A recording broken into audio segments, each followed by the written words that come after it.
Hello, BookTube. Who's up for a little mail? Let's rifle through the mail and see what we get. What have we got here?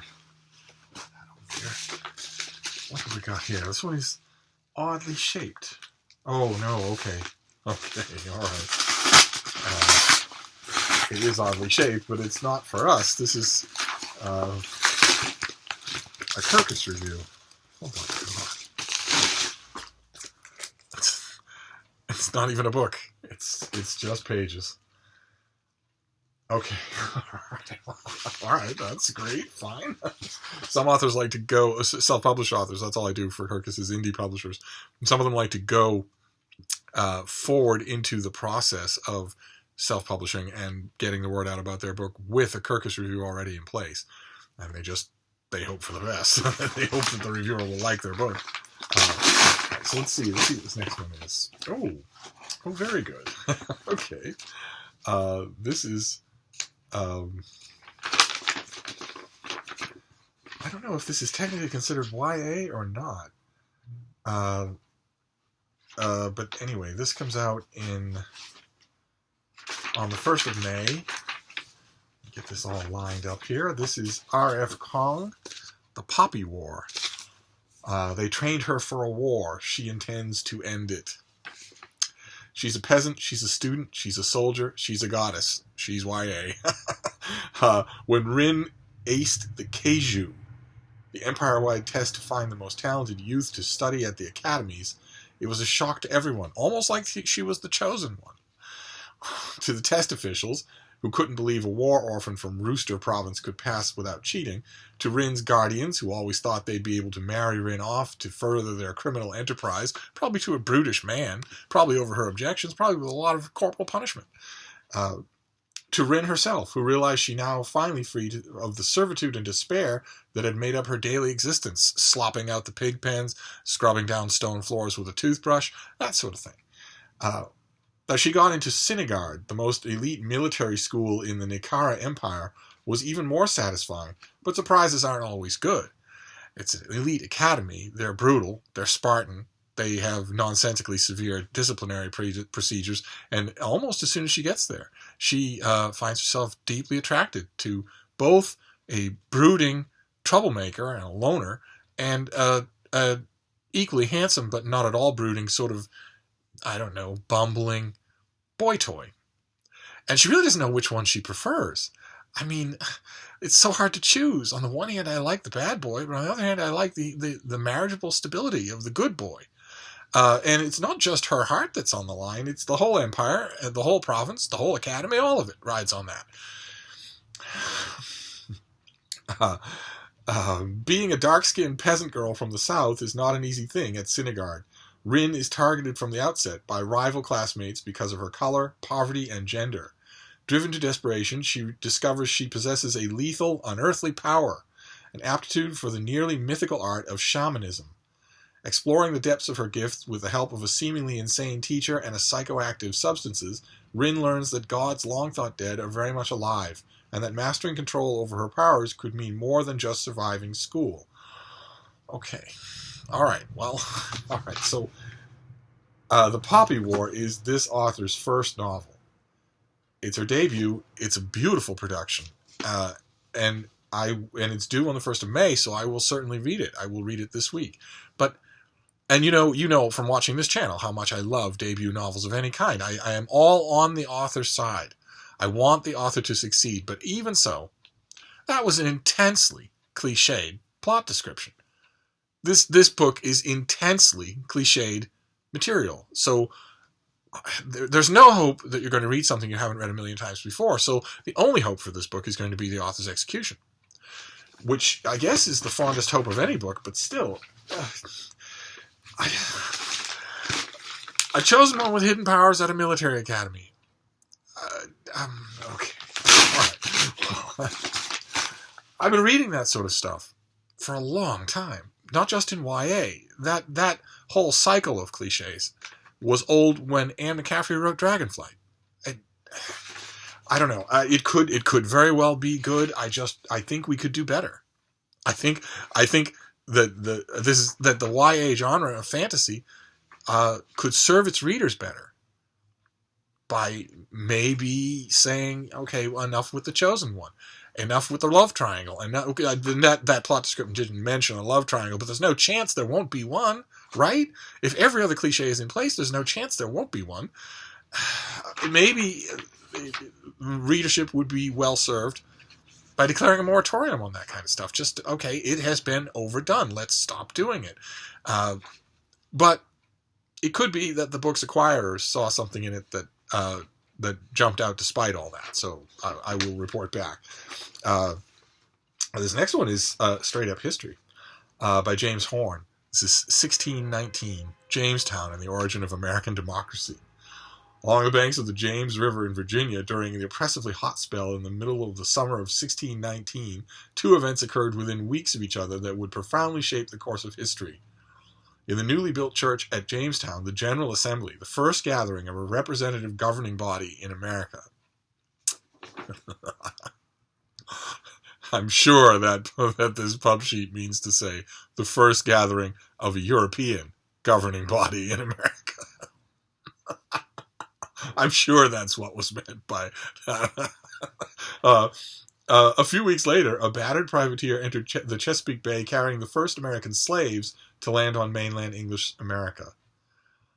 In this book, historian James Horn sheds light on the year that gave birth to the great paradox of our nation, slavery in the midst of freedom. Okay. Great. Fantastic. So this comes out in October. Prime candidate for review. That's great. I don't think I requested this. I didn't know this was coming. And of course, Jamestown is on TV as well. There's a miniseries with the commercial for it has heaving bodice young women of a type that certainly did not come to Jamestown. But I might be wrong. Jamestown predates me. I came to America later than 1619. Let's see. Let's see what this next one is. Oh, fantastic. Okay, I requested this. This is due in late September. I am certainly going to write about it. No doubt about it in my mind. This is by Nick Bunker, and it is Young Benjamin Franklin, The Birth of Ingenuity. I think just look at the shadow as a lightning bolt. And there hasn't been a book that I know of specifically on the subject of young Ben Franklin in 30 or 40 years. There was a great one. There was an absolutely great one. But it wasn't this. I wonder if... Okay, so wow. Okay, so this is very, very preliminary. It was just blank page after blank page in the back. The index and everything else is just missing from here. Okay, all right, that's all right. But I did see an About the Author section. Let's see if we can find that again in this sea of white pages. Nick Bunker is the author of Making Haste from Babylon, The Mayflower Pilgrims and Their World, and An Empire on the Edge, How Britain Came to Fight America. Okay, so he's a seasoned historian. All right, great, fantastic.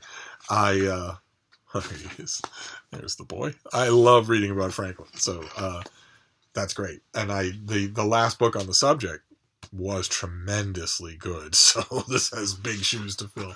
All right, let's press on here. Oh, great. Okay, fantastic. What is this? What is this folder all on here? Just the other day, in my ill-advised Q&A, somebody asked me. Some sort of sticker on it. It's not going to help at all on camera. Somebody asked me what my favorite science fiction was for 2018 so far, and I didn't have a lot to report. I haven't been wowed by the science fiction and fantasy that I've been reading, and in addition to having a lackluster amount to report, I also outraged the purists, the purists who were watching that video, by repeating my opinion that science fiction and fantasy as subgenres are pretty much the same thing. I've never really understood why. I much prefer the BookTube designation of SFF, just SFF, that lumps the two together. Okay, there was some schmutz on this cover, and it's not coming off, and it's actually ripped the cover, but that's all right because I'll have a finished copy. But anyway, this is one of the two books that I mentioned. This is by Robert Jackson Bennett, and it is Foundryside.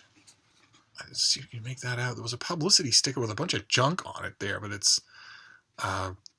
didn't come quietly. So, but anyway, you can see it's a city in flames with a kid in a recessed window, and it's let's see here.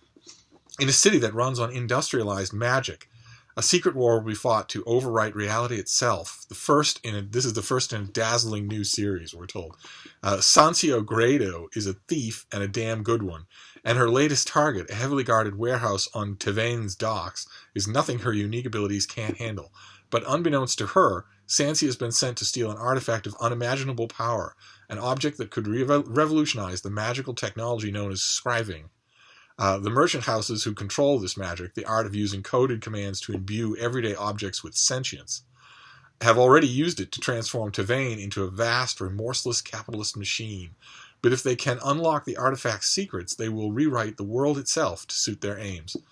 And I as you can tell from that description, that this also is operating on an intensely concentrated little burst of cliches. But this, again, just exactly like with the Poppy War, the thing that saved this was the execution. That's what gives me hope for the Poppy War, is that if it can happen to this book, it can happen to that one. A messy thing. I won't be able to put any book on top of this. It'll rip the cover right off. The problems I have, I tell you. All right, let's move on here. All right, so we've got 2 fantasy novels. Oh, that's great. Oh, fantastic. Okay. This is by the great Sam Anderson, and this is Boomtown. This is look at that psychedelic cover. This is his history of the founding of Oklahoma City. That sounded so good. Oklahoma City was born from chaos. It was founded in the bizarre but momentous land run of 1889, when thousands of people lined up along the borders of Oklahoma Territory and rushed in at noon to stake their claims. Some of you may remember that from a Tom Cruise movie. The Tom Cruise movie that he starred in with Nicole Kidman had a dramatization of that very same thing. That was the movie. That was the movie around which swirled Hollywood rumors that it was during the filming of that movie that Nicole Kidman, then Tom Cruise's wife, walked in on him with a production boy. And that not only shut down the movie, but it ended their marriage. But I don't know if there's any truth to that rumor. Since then, the city has been torn between the wild energy that drives its outside ambitions and the forces of order that seek sustainable progress. Nowhere was this dynamic better realized than in the drama of the Oklahoma City Thunder basketball team's 2012-2013 season, when the Thunder's brilliant general manager, Sam Presti, ignited firestorm by trading future superstar James Harden just days before the first game. Presti's all-in gamble on the process, the patient, methodical managerial style that framed the trade as the team's best hope for long-term greatness, kicked off a pivotal year in the city's history, one that would include pitched battles over urban planning, a series of cataclysmic tornadoes, and the frenzied hope that an NBA championship might finally deliver the glory that the city has always dreamed of. And you can tell from that description that Sam Anderson never goes the easy route. I just love that. I have no idea where this book is going to take me, and that's great. I love his books for that reason. Let's see. Let's move on here. We're almost done. Let's see. Oh, fantastic. Oh, great. Okay. I was telling the publicist about that. I requested this book too. I was telling the publicist that when it's 35 degrees and slanting rain and dark as twilight all day long, every day in April, you really want a book by this author. This is the great Susan Mallory. This is When We Found Home. Look at that cover. Isn't that awesome? Oh boy. Let's see what Susan Mallory has to do here. I will show you this gorgeous cover while I drone on. Let's see here. With 30 million books sold worldwide and 50 bestsellers, Susan Mallory sits atop the pantheon of women's fiction alongside the likes of Ellen Hildebrandt, Jodi Picoult, and Debbie Macomber. 2 out of 3, I know. And her expert blend of emotional nuance, humor, and superb storytelling shed light on the complications of everyday relationships that speak to all women. In her newest novel, Mallory brings readers more of what they love. Meet lonely Callie, a privileged Malcolm, and streetwise Kira as they get thrown together in a situation none of them expected, becoming a family. Hoping for a chance at a new life, these 3 surprise siblings are about to find out just how messy starting over and opening your heart can be. Despite the chaotic circumstances, Malcolm, Callie, and Kira are urged to work through their complicated feelings about how their late father's absence affected their lives and romantic relationships, and discover that sometimes the best siblings are the ones you choose to allow into your life. Okay, I am so up for this. All right, this comes out in early July, but I'm not going to wait. I have a Susan Mallory in the house that I haven't read. I'm not going to wait. But still, that is awesome. All right, this will be it for now. This is immensely heavy, so it's probably a finished copy of something. No, it's not.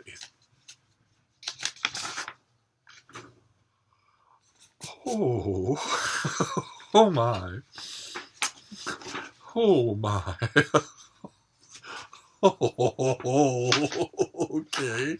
All right. This comes out in August. This is by Julian Jackson, and it is a 1,000-page biography of Charles de Gaulle.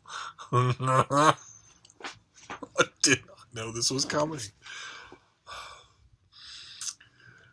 De Gaulle was a towering and brutally divisive figure. No other French leader has been so reviled or adored in equal measure. He has been compared to Napoleon, Mussolini, Mao, and Jesus Christ, and was admired by figures as diverse as Henry Kissinger and Osama bin Laden, Richard Nixon, and Fidel Castro. Wow, and this is a gigantic new biography of him. Is this a translation? No, it's not. This is not a translation. This is just incredible. No previous biography has so vividly depicted this misunderstood leader. I urge you to assign prominent coverage, and you won't need to do that. This will be reviewed everywhere. Oh my God. How incredible. So Julian Jackson is a professor of history at Queen Mary University in London, and one of the foremost experts on 20th century France. His previous books include France, The Dark Years, 1940 to 1944, which was a finalist for the LA Times Book Prize, and his celebrated The Fall of France, which won the Wolfson History Prize. Okay. All right. Fantastic. Only problem, as I'm sure you can tell me, as we've been over it many times on this channel, that is in fact an out of focus black and white photo of a bunch of guys. If you don't know who de Gaulle is, you can't tell who de Gaulle is on that picture. That is the wrong cover for this book. But it doesn't. I'm still gonna. Oh boy. Oh boy. All right. This was a pretty good mail haul. So we have de Gaulle, a gigantic new biography of Charles de Gaulle. We have the new Susan Mallory, When We Found Home. We have Boomtown by Sam Anderson, anything he writes. We have Foundryside by Robert Jackson Bennett, first in a series. We have Young Ben Franklin by Nick Bunker, biography of Ben Franklin in his Boston years and in his early years in Philadelphia. We have 1619, the Jamestown story. And we have The Poppy War, another debut, an ambitious, beautifully packaged debut fantasy. So we have biography, we have history, we have fiction, and we have genre fiction. That's great. That's fantastic. All right, so I'm going to wrap that up. I think I have more mail coming, so we'll see. And I'll see you soon. Thank you, BookTube.